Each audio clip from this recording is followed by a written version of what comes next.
चुड़ैल की बांसुरी। एक सुहाना सा दिन होता है और मगन, रामलाला, चंदन, राजन, तपन और गोलू के पापा गांव के बरगद के पेड़ के नीचे बैठकर अपनी शाम की गपशप कर रहे हैं। अरे रामलाला और चंदन, तुम्हारी फसल कैसी चल रही है इस साल? अरे बंधु क्या बताए, बारिश ने तो परेशान कर रखा है। सही बात, बारिश की कमी ने दिमाग खराब कर दिया है। सरपंच गांव वालों के लिए एक खबर लेकर आता है। अच्छा मेरे गांव के भाइयों, सुनो जरा, हमारी सरकार ने किसानों के लिए शहर में एक सेमिनार का आयोजन किया है, जिसमें वो खेतों के बारे में और भी कुछ जानकारी देंगे। तो मुझे लगता है कि हमें वहाँ जाना चाहिए। सरपंच जी, मेरे खेतों में कीड़ों ने परेशान कर दिया है, उसके लिए कुछ जानकारी मिलेगी क्या? बिल्कुल, तुम्हारे खेतों के बारे में तुम्हें सारी जानकारी देंगे वो लोग। तुम तीनों को जाना चाहिए, बहुत फायदा होगा तुम्हें उससे। ये कहकर सरपंच वहाँ से चला जाता है और तीनों सोचते हैं कि वो शाम के वक्त मैदान पर मिलेंगे और वहीं से रवाना हो जाएंगे। तीनों दोस्त मैदान पर मिलते हैं और जैसे ही निकलना शुरू करते हैं तभी एक बांसुरी की आवाज सुनकर वो भी उसी ओर सम्मोहित स्थिति में चलना शुरू कर देते हैं। कुछ बच्चे हर बार की तरह अपना दोपहर का फुटबॉल का गेम खेल रहे हैं। पकड़ लिया, पकड़ के दिखा मुझे, इतना भी नहीं कर सकता। अच्छा, कितना भागेगा? आखिरकार तो मेरी पकड़ में आ ही जाएगा। हाँ, तुझे पता नहीं तपन, राजन कितनी तेज दौड़ लगा सकता है। खेलते खेलते अचानक से एक बांसुरी की मीठी आवाज सुनाई पड़ती है।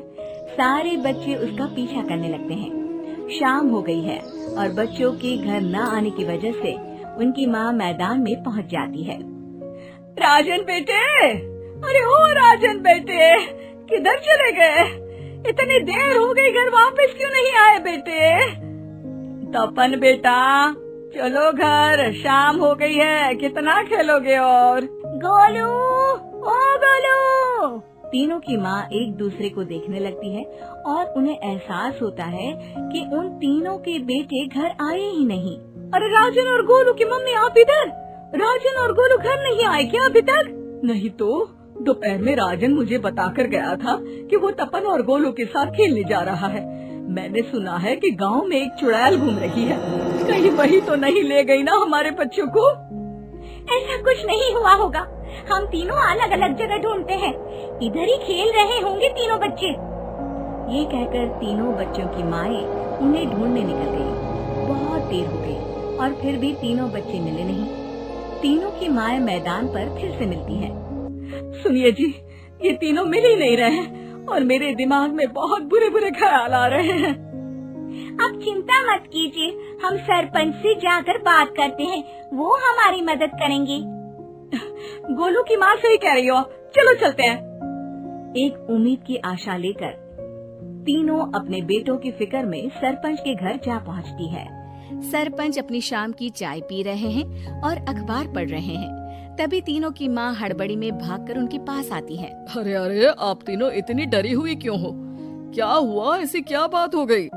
तिवारी जी, हमारे लड़के दोपहर से खेलने गए हैं और अब तक लौटे नहीं हैं। हमने उन्हें सब जगह ढूंढा, लेकिन हमें वो मिले ही नहीं, इसीलिए हम भागकर आपके पास आ गए। अच्छा, इनके पिता कहाँ है? ये कुछ काम के लिए शहर गए हैं, इसीलिए हम भागकर आपके पास आए हैं। हाँ, मैं उसके बारे में भूल ही गया था। एक काम कीजिए, मुझे उस जगह लेकर चलिए जिधर वो आखिरी बार खेल रहे थे। सरपंच घर से एक डंडा लेकर तीनों के साथ मैदान की ओर निकल पड़ते हैं। तीनों मैदान पर पहुंच जाते हैं और उन्हें ढूंढने के लिए कुछ सुराग खोजना शुरू करते हैं। आपको कोई ऐसी जगह पता है जहां ये तीनों साथ में मिलते हैं? नहीं जी, ऐसी तो कोई जगह नहीं पता। अचानक से वही बांसुरी की आवाज आना शुरू हो जाता है और सरपंच सम्मोहित होकर उस आवाज की तरफ जाना शुरू कर देते हैं। अरे तिवारी जी, आप ठीक तो हैं? कहाँ जा रहे हैं? अरे ओ तिवारी जी, वो हमें सुन नहीं पा रहे हैं क्या? सरपंच बांसुरी की धुन में झुककर उसी दिशा में आगे बढ़ रहे थे। ये आवाज कैसी? ऐसा लग रहा है कि कोई बांसुरी बजा रहा हो।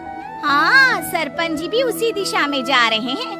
सरपंच का पीछा कर तीनों मैदान के टूटे हुए बंगले पर पहुंच गए और सरपंच के पीछे दरवाजे के अंदर घुस गए। तीनों बंगले के अंदर झांकते हैं तो देखते हैं कि बहुत अच्छे से संभाला गया है बंगला। उतने में एक हंसी की आवाज आती है।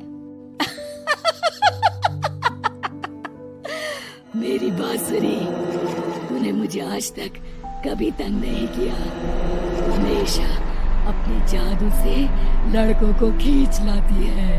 ये बोलते ही राजन की माँ को तीनों बच्चे और उनके पिता वहाँ चुड़ैल के पास लेटे हुए दिखते हैं। अरे वो देखो गोलू के पापा।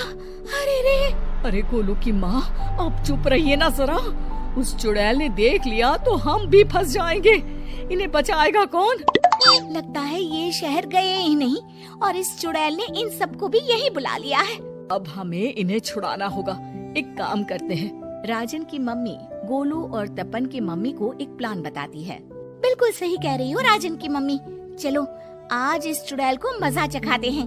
तीनों माएं अपने छुपने की जगह से बाहर निकलती हैं और एक्टिंग करना शुरू कर देती है। ये तो बढ़िया है, अब इसका असर औरतों पर भी हो रहा है। वाह जी वाह। तीनों माएं चुड़ैल की थोड़ा करीब आती है।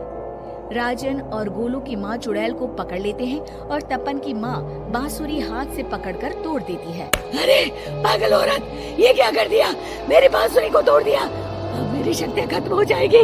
तुम्हें तो अरे तुझे क्या लगा चुड़ैल कहीं की हमारे बच्चों को और पतियों को हाथ लगाएगी तू? बांसुरी टूटने की वजह से चुड़ैल खाक होकर गायब हो जाती है और सारे लोगों की आंख खुल जाती है। सब अपने परिवार को लेकर उस बंगले से बाहर निकल जाते हैं। कहते हैं ना, नारी